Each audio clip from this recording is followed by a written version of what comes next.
Les amis, bonjour à tous. Alors, j'espère que tout va bien chez vous, que le moral est super bon.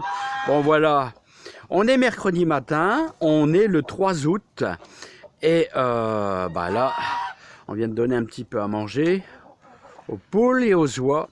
Alors, avec Brenda, Lily, Babette, Gertrude qui est là-bas, et Jean-Michel Lejard, là, tout va bien à bord, les amis. Bon, les amis, moi, je vous invite à travailler un petit peu dans le jardin. Alors, vous voyez, on a récolté l'ail, voilà, et voilà comment je la fais sécher, là, vous voyez, hein, au niveau du chalet, là, en les mettant comme ça en botte, comme faisaient les anciens. Voilà.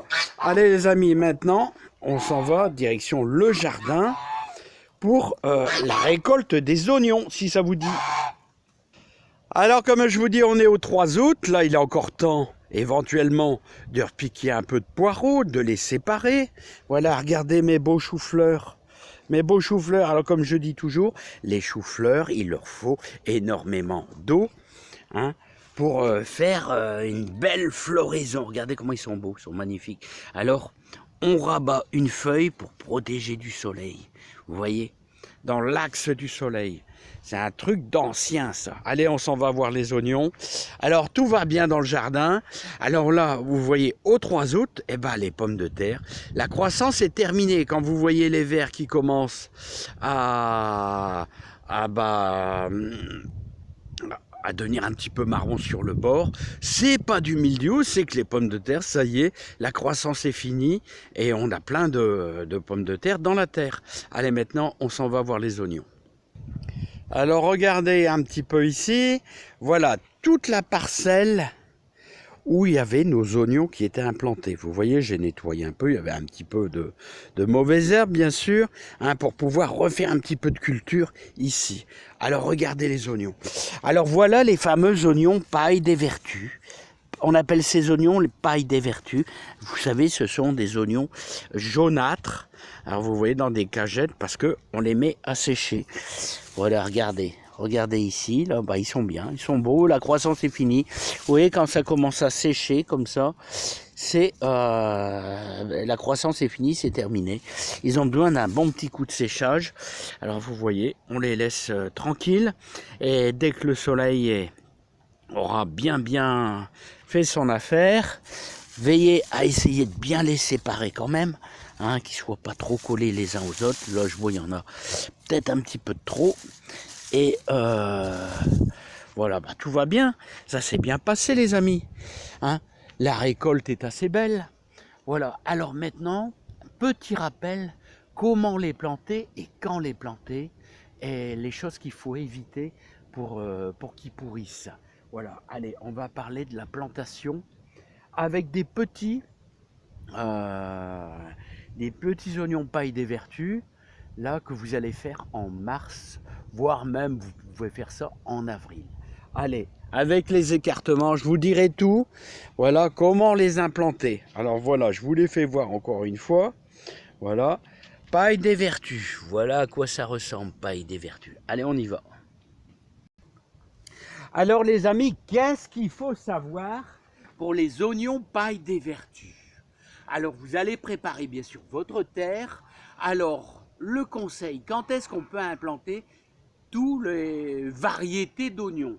D'abord, quand vous allez les acheter, ils vont être tout petits, ils vont être allez comme ça, là. Ils vont faire 2 cm, 3 cm, voilà au maximum. Voilà quand vous les achetez en petits sachets. Voilà. Alors vous avez différentes variétés, des rouges, des... Voilà, bon. Là, c'est vraiment de la paille des vertus.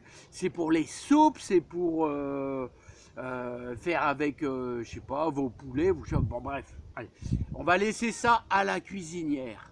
Alors, il faut savoir, c'est que les oignons, comme l'ail, comme les échalotes, ce qu'ils n'aiment pas, c'est si vous mettez du fumier et puis du fumier frais, surtout si c'est du fumier frais, eh bien, ça va engendrer de la pourriture. Donc, il faut éviter en décembre, par exemple, d'implanter du fumier à l'endroit où vous allez mettre l'année prochaine vos oignons. Alors bien sûr ici, j'ai mis des oignons, donc l'année prochaine, les oignons, je vais faire ça ailleurs. Voilà, il faut faire la rotation des cultures. On ne met jamais un légume au même endroit.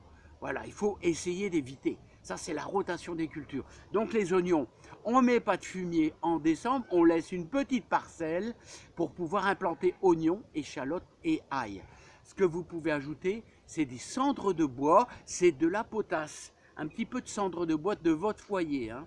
Attention, pas de charbon, cendres de bois, c'est important. Alors l'implantation, vous allez travailler votre terre avec votre croc, tout simplement, comme ceci. Voilà.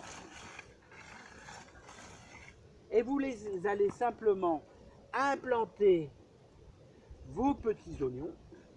Alors, comme ceci. Alors, à peu près, je vais dire, allez, 20 cm. Alors, je vous fais voir ça. Alors, c'est à même le sol. Vous allez les implanter à même le sol. Alors, vous voyez, allez, au moins 20 cm, on va dire une grosse main, 20 cm. Alors, voilà, comme ceci. Voilà. Bien sûr, ils seront plus petits. Là, c'est pour l'exemple. Voilà. Et vous allez rabattre. Voilà, vous allez laisser une grosse main. On va dire ici. Vous allez l'implanter comme ceci. Voilà. Hop, et vous rebouchez. Voilà. Le troisième, toujours pareil, une grosse main. Il sera bien sûr plus petit, c'est pour montrer l'exemple. Voilà. Et vous allez faire des belles lignes comme ça. Paille des vertus. Alors vous avez vu, c'est relativement simple. Alors sachez qu'il ne faut pas trop les arroser. Hein, vraiment en période de sécheresse, si vraiment il pleut jamais, hein, on peut leur mettre un petit peu d'eau, mais autrement l'oignon, il se débrouille tout seul. C'est comme l'échalote. Alors si c'est trop arrosé, ça pourrit. Donc il faut vraiment, ça se débrouille tout seul. Voilà, il faut, et surtout en mars-avril.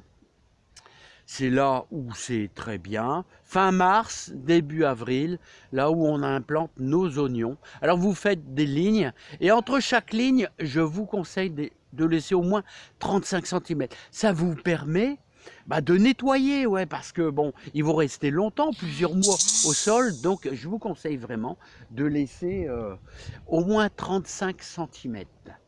Voilà, entre chaque ligne. Moi je fais des lignes de 6 mètres. Donc vous avez bien compris. Donc surtout pas de fumier en décembre, vous laissez une parcelle neutre. Voilà, vous pouvez simplement ajouter un peu de cendre de bois.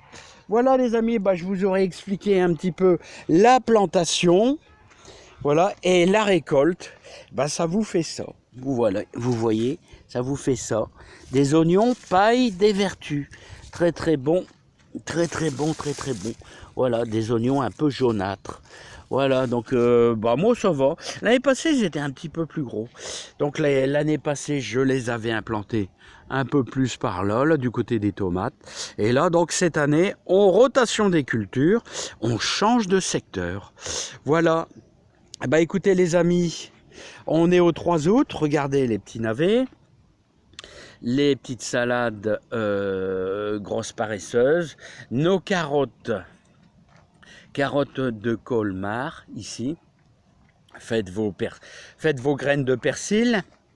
Alors vous voyez, le persil est presque mûr à récolter, donc ça veut dire quoi ? Ça veut dire que dans le jardin, on peut ressemer un peu de persil. On peut le semer n'importe quand, je vais vous dire. Et ça, bien sûr, ce sont nos oignons de Florence qui sont magnifiques. Allez, je vous laisse en compagnie des cœurs de bœuf. Riffred, une bonne variété. Voilà, et regardez. Et au pied, toujours un peu de fumier de vache, là. Très bon pour la terre et très bon pour les tomates. Très bon pour tout. Voilà, ça donne un petit coup de main. Ça vous apporte un engrais naturel. Allez, à bientôt, portez-vous bien. Plein de bonheur, plein de joie dans votre jardin. Je vous envoie plein de joie dans votre jardin. Allez, bye bye. Bye bye les amis. Regardez ça. Ça, c'est de la Montfavet. Hein.